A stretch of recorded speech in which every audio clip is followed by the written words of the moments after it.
संपूर्ण महाराष्ट्रातील जनतेला खरं तर मी खूप खूप धन्यवाद देण्यासाठी आज ही पत्रकार परिषदेचं आयोजन केलं आहे. आपल्याला सर्वांना याची कल्पना आहे, लोकसभेच्या निवडणुकीच्या नंतर विधानसभेच्या झालेल्या निवडणुकांमध्ये महायुतीला महाराष्ट्रातील जनतेने आदरणीय पंतप्रधान नरेंद्र मोदीजींच्या नेतृत्वामध्ये एक घवघवीत असं यश हे प्राप्त करून दिलं. मतांचा कौल, मतांचा आशीर्वाद हा महायुतीलाच दिला आणि त्यामुळे महायुतीला स्पष्ट असं बहुमत हे विधानसभांच्या निवडणुकींना मिळालं. स्थानिक स्वराज्य संस्थांच्या निवडणुका या करोनाच्या जो कालावधी होता त्या करोनाच्या कालावधीमध्ये घेता आल्या नाहीत आणि त्यामुळे या निवडणुका ज्या कार्यकर्त्यांच्या निवडणुका होत्या या प्रदीर्घ कालावधीनंतर झालेल्या निवडणुका आहेत. त्यामुळे संपूर्ण महाराष्ट्रामध्ये या स्थानिक स्वराज्य संस्थांच्या निवडणुका या 288 नगरपालिका, नगरपरिषद आणि नगरपालिकांच्या होत्या. या निवडणुकीमध्ये निकाल 3 तारखेला लागेल असं सर्व महाराष्ट्रालाही अपेक्षित होतं, परंतु काही तांत्रिक कारणामुळे निकाल हे थोडेसे लांबणीवरती गेले आणि आज संपूर्ण महाराष्ट्रामध्ये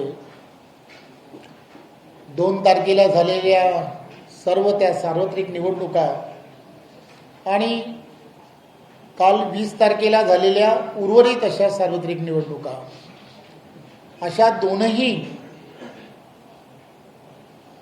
दिवसांमध्ये झालेल्या निवडणुकांचा एकत्रितपणे असा हा निकाल हा आज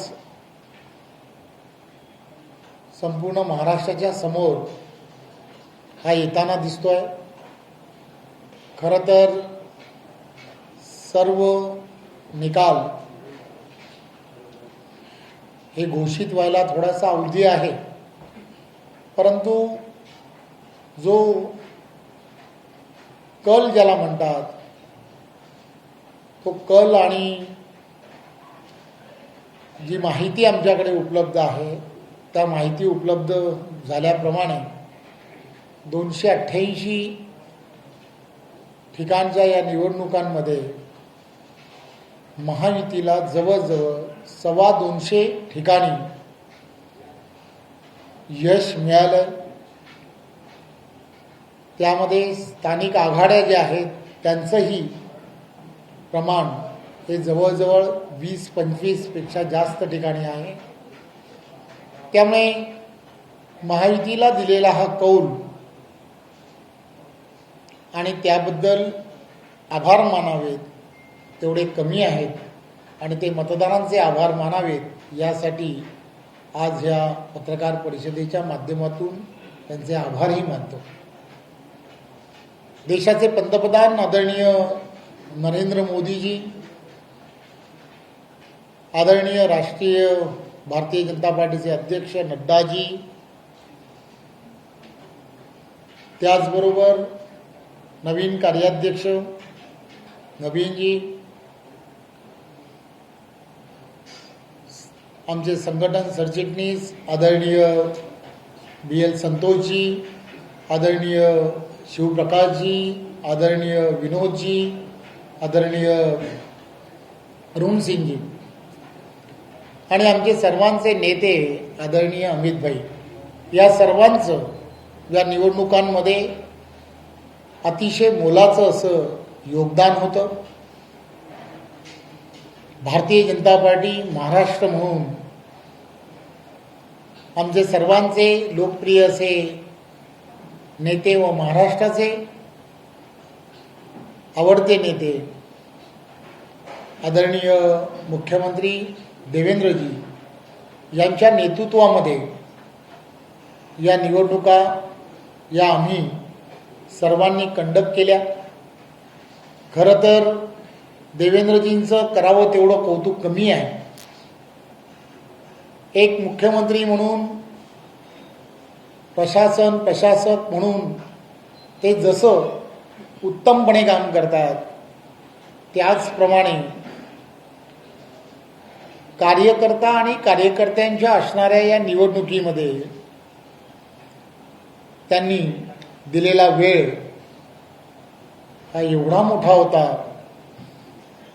की त्यांनी रात्रीचा दिवस केला. सभा 50हून अधिक सभा या त्यांनी वेगवेगळ्या ठिकाणी केल्या. काही सभांना त्यांना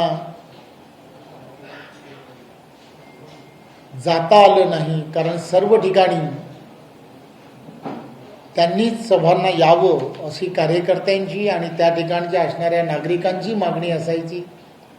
मग त्या ठिकाणी प्रवासांमध्ये कार्यकर्त्यांशी ऑनलाईन संवाद करणं, कार्यकर्त्यांना मोटिवेट करणं, निवडणूक आपल्याला जिंकायची आहे त्यासाठी अथक प्रयत्न करा असे मार्गदर्शन करणं, या सर्व गोष्टी कार्यकर्ता म्हणून सातत्याने देवेंद्रजींनी या निवडणुकीमध्ये असं म्हटलं जातं सालाबाद प्रमाणे ते हे सर्व करतच असतात. त्यामुळे त्यांनी सर्व ठिकाणी तशा निवडणुकांमध्ये सभाही घेतल्या आणि वेळ दिला. त्यामुळे हे यश जे आहे त्यांनी 1 वर्षामध्ये मुख्यमंत्री म्हणून त्यांचा असणारा महायुतीचा हा कालावधी, महायुतीचे सर्व नेते मंडळी की त्यांनी अतिशय पारदर्शकपणे केलेला कारभार, जनतेच्या हिताच्या दृष्टिकोनातून घेतले गेलेले निर्णय आणि या सगळ्या गोष्टीचाच फायदा या सार्वत्रिक निवडणुकीमध्ये महायुतीला मोठ्या प्रमाणामध्ये झाला. आपल्याला सगळ्यांना मला सांगायला आनंद होतो, भारतीय जनता पार्टीने या 288 पैकी 236 ठिकाणी आम्ही नगराध्यक्ष आणि त्याचबरोबर विविध ठिकाणी नगरसेवक म्हणून आमच्या कार्यकर्त्यांनी पदाधिकाऱ्यांनी ही निवडणूक आणि निवडणुकीमध्ये प्रत्यक्षपणे लढवली. या लढवलेल्या निवडणुकीमध्ये सुद्धा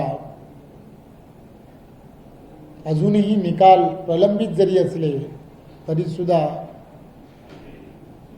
122 ते 134 ठिकाणी भारतीय जनता पार्टीचे नगराध्यक्षाचे उमेदवार हे विजयाच्या दिशेने जाताना दिसत आहेत.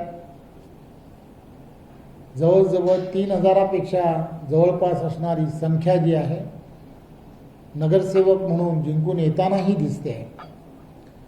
त्यामुळे भारतीय जनता पार्टी म्हणून हे मिळालेलं यश जे आहे, भारतीय जनता पार्टीचे नेते आदरणीय देवेंद्रजी, आमचे प्रभारी या निवडणुकीसाठी असणारे चंद्रशेखरजी बावनकुळेजी आणि त्याचबरोबर सर्व मंत्रीगण की ज्या सर्व मंत्र्यांनी त्यांच्या भागांमध्ये दिलेला वेळ, कार्यकर्त्यांबरोबर निवडणूक ही प्रत्यक्षात जाऊन त्या ठिकाणी लढली आणि त्याचबरोबर भारतीय जनता पार्टीचा कार्यकर्ता आणि भारतीय जनता पार्टीचे सर्व पदाधिकारी, सर्व जुने नवीन असे जिल्हाध्यक्ष, नव्याने सर्व जिल्हाध्यक्षांची झालेली नेमणूक आणि त्याचबरोबर जुने असणारे सर्व जिल्हाध्यक्ष आणि त्यांच्या पूर्ण टीम 1,06,000 बूथवरती असणारी ही महाराष्ट्रातील पूर्णच्या पूर्ण निवडणूक आणि या निवडणुकीमध्ये भारतीय जनता पार्टीचा छोट्यात छोटा बूथवरचा कार्यकर्त्यापासून शक्ती केंद्रापर्यंतच्या प्रत्येक कार्यकर्त्याने या निवडणुकीमध्ये अतिशय ताकदीने परिश्रम केले. 51% लढाई, जसं अमितभाई नेहमीच सांगतात की ही 51% लढाई, पार्लमेंट टू पंचायत ही लढाई भारतीय जनता पार्टीच्या कार्यकर्त्यांनी आपल्या डोक्यावरती घेऊन लढली पाहिजे.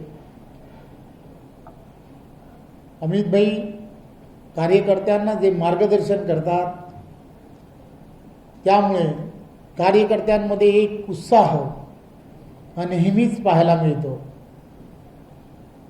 आणि या निवडणुकीमध्ये आमच्या कार्यालयाच्या उद्घाटनाच्या निमित्ताने त्यांचं या ठिकाणी निवडणुकीच्या अगोदर ते आले होते आणि त्या उद्घाटन प्रसंगी त्यांनी संपूर्ण महाराष्ट्रातील कार्यकर्त्यांना आणि आम्हाला सगळ्यांना हेच सांगितलं की ही लढाई कार्यकर्त्यांनी अतिशय ताकदीने लढा, आम्ही सर्वजण तुमच्या पाठीशी आहोत. आणि त्यामुळे एक जोश ह्या कार्यकर्त्यांमध्ये होता आणि त्यामुळे कार्यकर्त्यांनी प्रचंड वेळ या निवडणुकीसाठी दिला आणि त्यामुळे हे मिळालेलं यश जे आहे हे सर्व कार्यकर्त्यांचं मेहनतीचं आणि त्याचबरोबर महाराष्ट्रातील असणाऱ्या मतदारांनी कोणत्याही नेरेटिव्हला बळी न पडता लोकसभेला खोट्या नेरेटिव्ह हा ज्या पद्धतीने पसरवला, विधानसभेला घवघवीत यश हे महाराष्ट्रातील जनतेने भारतीय जनता पार्टी महायुतीला दिलं, परंतु या स्थानिक स्वराज्य संस्था सुरू होण्याच्या अगोदर सुद्धा विरोधक असा प्रयत्नच करत होते की कोणत्या न कोणत्या तरी मार्गाने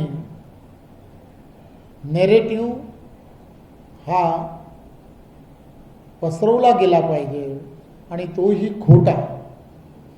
परंतु त्या वेळेला कार्यकर्त्यांनी आणि जनतेने हा फेक नेरेटिव्ह कडे केलेलं दुर्लक्ष आणि डेव्हलपमेंटकडे महायुतीचं आदरणीय केंद्रातलं एनडीएचं सरकार जे काम करत आहे, नरेंद्र मोदीजींच्या नेतृत्वात काम करत आहे, आदरणीय देवेंद्रजींच्या नेतृत्वामध्ये महायुतीचं महाराष्ट्रातलं सरकार हे ज्या ताकदीने काम करत आहे,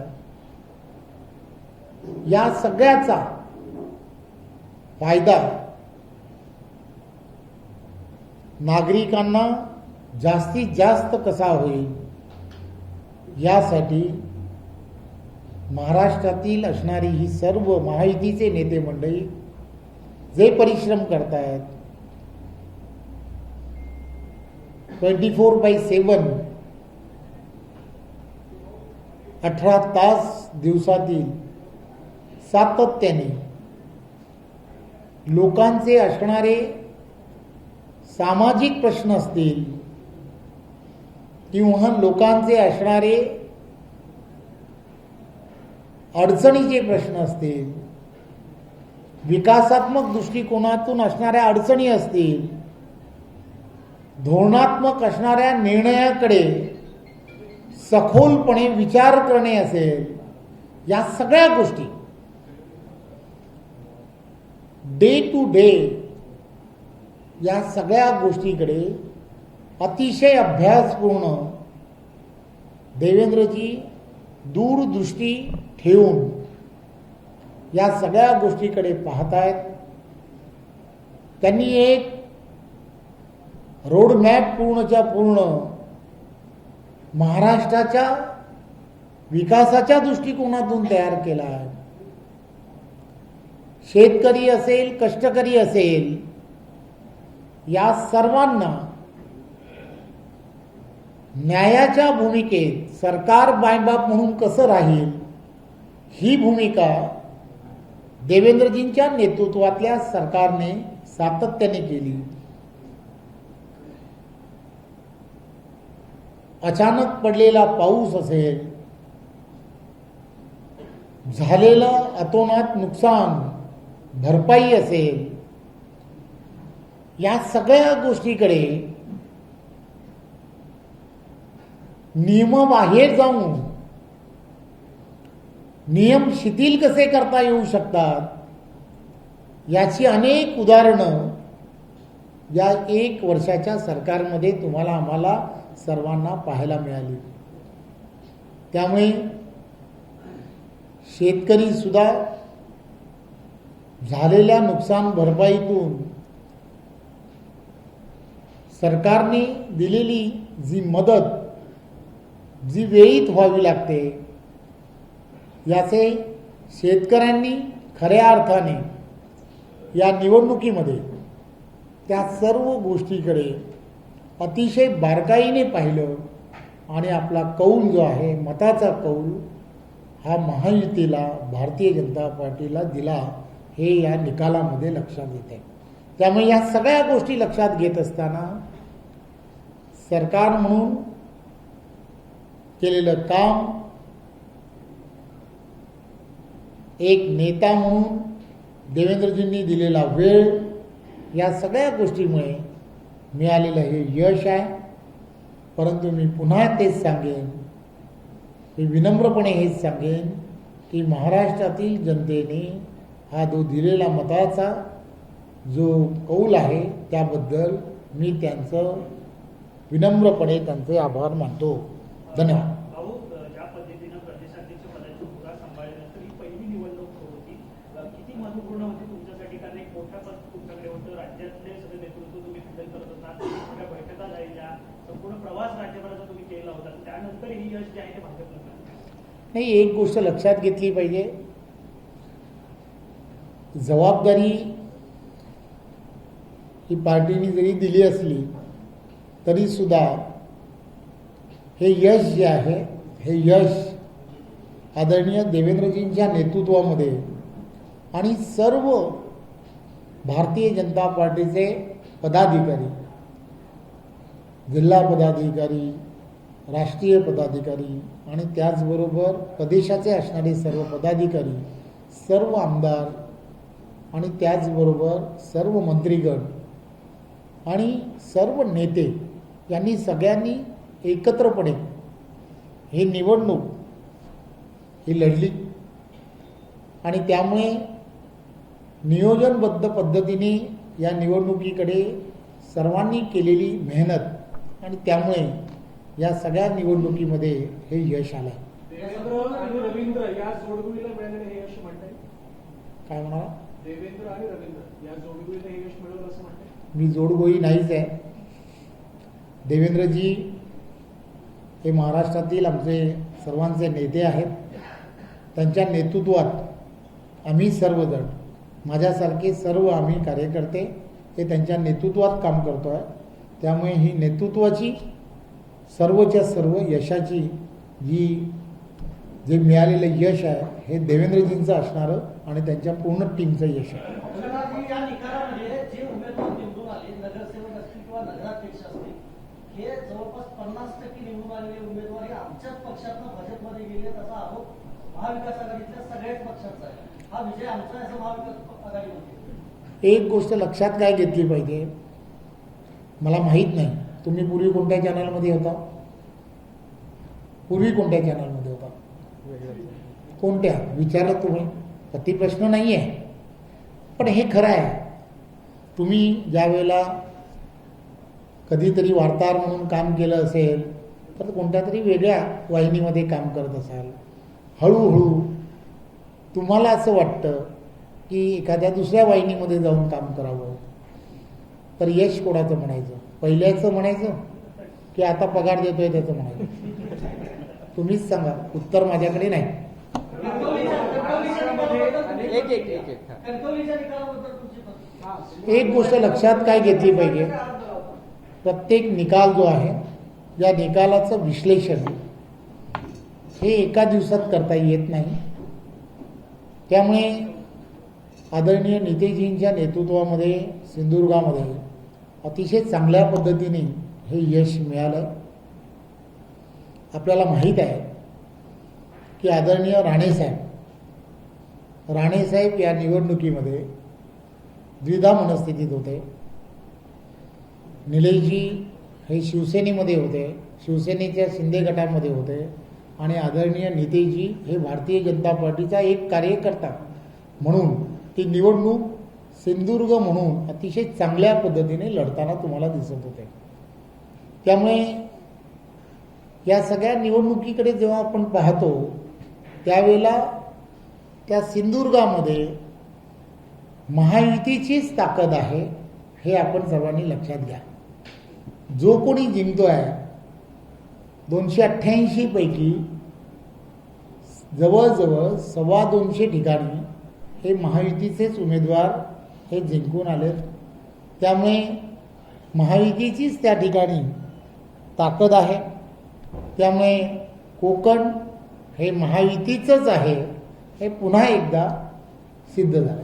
चंद्रपूरच्या मूलमध्ये सुधीर मुनगंटीवारांच्या मतदारसंघात काँग्रेस उमेदवार विजयी झालाय.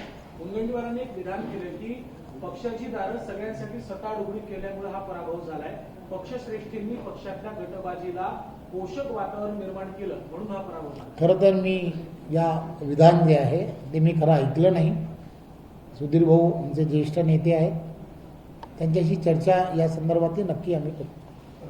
मला एक प्रश्न विचारायचा आहे की या संपूर्ण निकालामध्ये तुमचा सगळ्यात जास्त आवडीचा निकाल कुठला झाला आणि तो सगळ्यात जास्त सल्ला की बाबा हे निकाल बाळगतो पण हरला असं कोणता होता?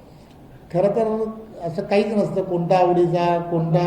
बदलापूरचा जास्त 200 म्हणजे 88 ठिकाणी ज्यावेळेला निवडणुका आम्ही ज्यावेळेला लढत होतो त्यावेळेला सर्व ठिकाणी जवळजवळ 236 ठिकाणी आमचे नगराध्यक्ष पदाचे उमेदवार उभे होते. बऱ्याच ठिकाणी आमच्या त्या ठिकाणच्या असणाऱ्या आघाडी म्हणून काही ठिकाणचे नगराध्यक्ष होते. काही ठिकाणी आम्ही महायुतीमध्ये सुद्धा निवडणुका लढत होतो.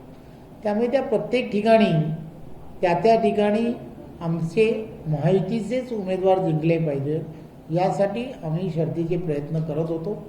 त्यामुळे कोण आवडता असं काही नाही. परंतु काही दिवसानंतर जर तुम्ही मला विचाराल की यानंतरच्या काळामध्ये की तुम्हाला त्या निवडणुकांमध्ये नक्की कोणत्या निवडणुकीमध्ये विश्लेषण केल्यानंतर त्यामधल्या काही गोष्टी ज्या आहेत त्या लक्षात येतील. अजूनही निकाल पूर्ण झाले नाहीत. 4 दिवसानंतर खाजगीमध्ये कोणता निकाल चांगला आणि कोणता आवडता नावडता त्याची आपण नक्की चर्चा करता येईल. भाऊ, ज्या पद्धतीनं पालघर असेल, सिंधुदुर्ग असेल, अशा अनेक ठिकाणी भाजप विरुद्ध शिंदेची शिवसेना अशा लढती ज्या आहेत पाहायला मिळाल्या होत्या. त्या ठिकाणी शिंदेच्या शिवसेनेला यश मिळालं आहे.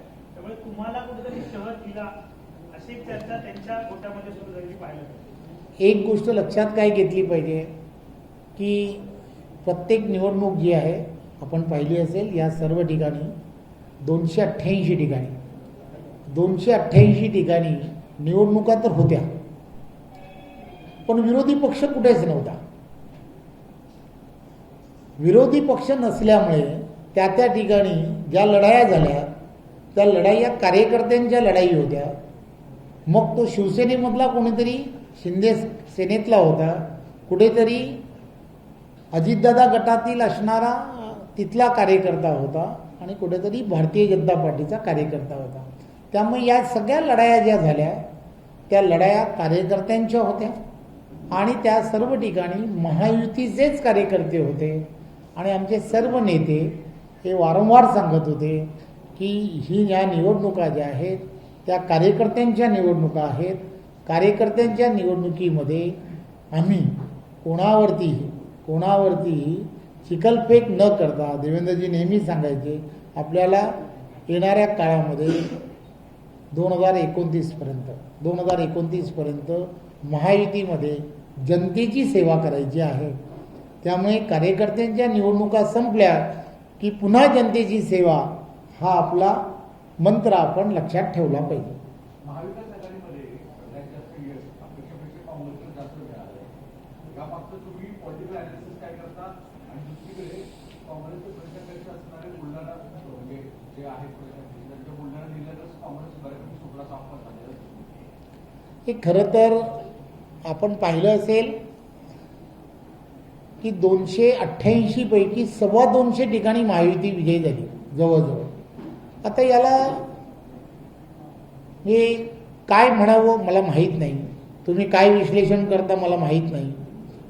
पण आता काय आहे ना, शेवटून पहिला नंबर आला तर त्याला यश कसं म्हणायचं हे मला माहीत नाही.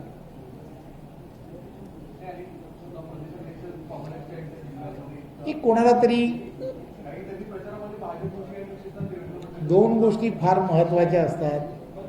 प्रचारामध्ये टीका टिप्पणी या होत असतात आणि त्या टीका टिप्पणी करणं हे स्वाभाविक असतं. परंतु एक गोष्ट लक्षात घ्या की महाराष्ट्राच्या जनतेने डेव्हलपमेंटलाच मतदान केलं. सर्व टीका टिप्पणी या सर्व गोष्टीकडे दुर्लक्ष केलं.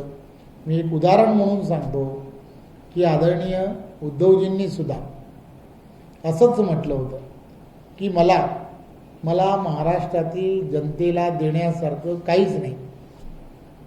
आणि जनतेने सुद्धा ते ऐकलं आणि जनतेने तुम्ही पाहिलं असेल, मला आता निकाल पूर्ण माहीत नाही पण मगासपर्यंत मी जेव्हा पाहिलं तर ते 2 आकडी पण पोचू शकले नाहीत. त्यामुळे महाराष्ट्रातील जनतेने त्यांना त्याच पद्धतीने मतदानाचा कौल दिला. याचा अर्थ असा आहे की महाराष्ट्रातील जनता ही अतिशय समजदार आहे. देशाचे पंतप्रधान नरेंद्र मोदीजींच्या नेतृत्वामध्ये आणि आदरणीय देवेंद्रजी यांच्या नेतृत्वामध्ये केंद्रात NDAचं सरकार आणि राज्यामध्ये महायुतीचं सरकार आहे. दोघांच्या नेतृत्वामध्ये एक विचाराचं सरकार आहे. त्यामुळे या स्थानिक स्वराज्य संस्थांच्या असणाऱ्या कारभार हा नक्कीच येणाऱ्या काळामध्ये महायुतीच्याच हातामध्ये देणं हे जनतेला कळत आहे. जनतेने त्यामुळे कौल हा योग्य प्रकारे दिलाय असं मला वाटतं. येणाऱ्या काळात सुद्धा होणाऱ्या महानगरपालिका ज्या आहेत या महानगरपालिकांमध्ये सुद्धा डेव्हलपमेंट इन्फ्रास्ट्रक्चरमध्ये किती पटीने जास्त निधी हा केंद्र देत आहे हे आपल्याला माहीत आहे.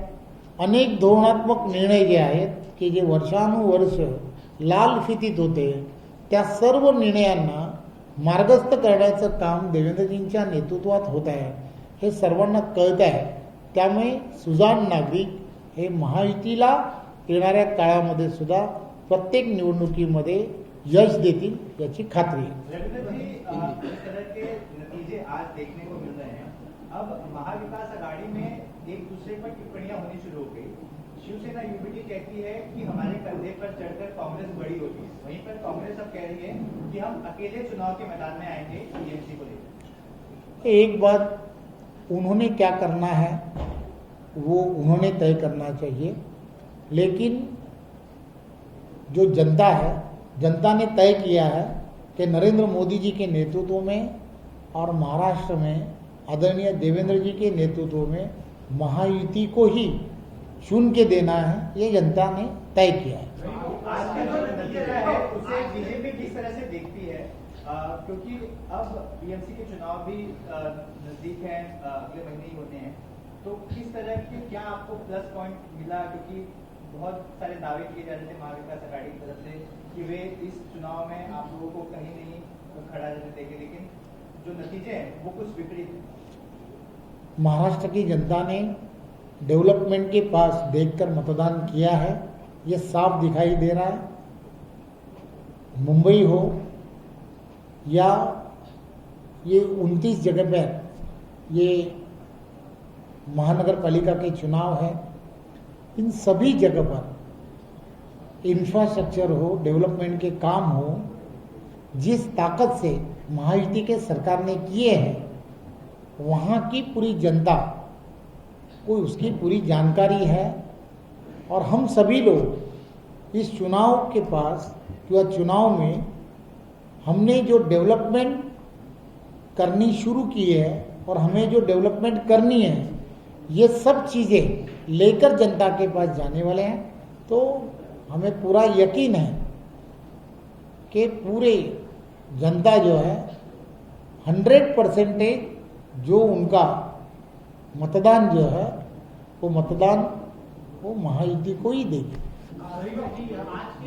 आज के जो नतीजे उसके पीछे बड़ी वजह क्या है? खासकर ग्रामीण महाराष्ट्र जिस तरह का रिजल्ट आया है, एक दूसरा चुनाव प्रचार के दौरान जो कुछ सीटों पर बीजेपी और शिंदे सेना के बीच में कटुता आई है, उसे दूर करने के लिए क्या आप कदम उठाएंगे? ये देखिए, ये तो बात होती है कि चुनाव में जब दो प्रत्याशी खड़े होते हैं और वो जिस पार्टी के होते हैं, तो अब मैंने मराठी में बताया भी कि पूरा चुनाव 288 जगह पे जहाँ पर हुआ, वहाँ पर 236 जगह पर भारतीय जनता पार्टी खड़ी थी और सामने भी महायुति के ही हमारे पार्टनर्स जो है शिवसेना गठ के जो लोग हैं वो या अजीत दादा गठ के लोग यही खड़े थे।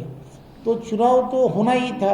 तो चुनाव के अंदर वहाँ के जो लोकल इश्यूज थे, वहाँ की जो बातें थी, वो चुनाव में दोनों तरफ से उसकी जिसे बोलते हैं आरोप प्रत्यारोप वो हुए थे।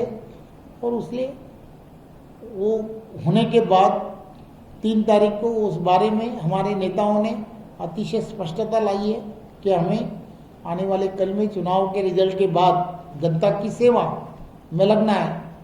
अभी जब कभी ये अपना महानगर पालिका का चुनाव होगा तो वो चुनाव जो है, चुनाव के बाद में भी हम वापस जैसे है वैसे जनता की सेवा में लग जाएंगे। या निकालानंतर होप्स कार्यकर्त्यांचे वाढले का, ऊर्जा वाढली का? कारण ज्या पद्धतीने आता पुढील निवडणूक आहे, महापालिका असतील, जिल्हा परिषद, आपल्याला माहीत आहे की आम्ही भारतीय जनता पार्टी 24/7 भारतीय जनता पार्टीचा कार्यकर्ता, बूथवरचा कार्यकर्ता हा ॲक्टिवली काम करत असतो।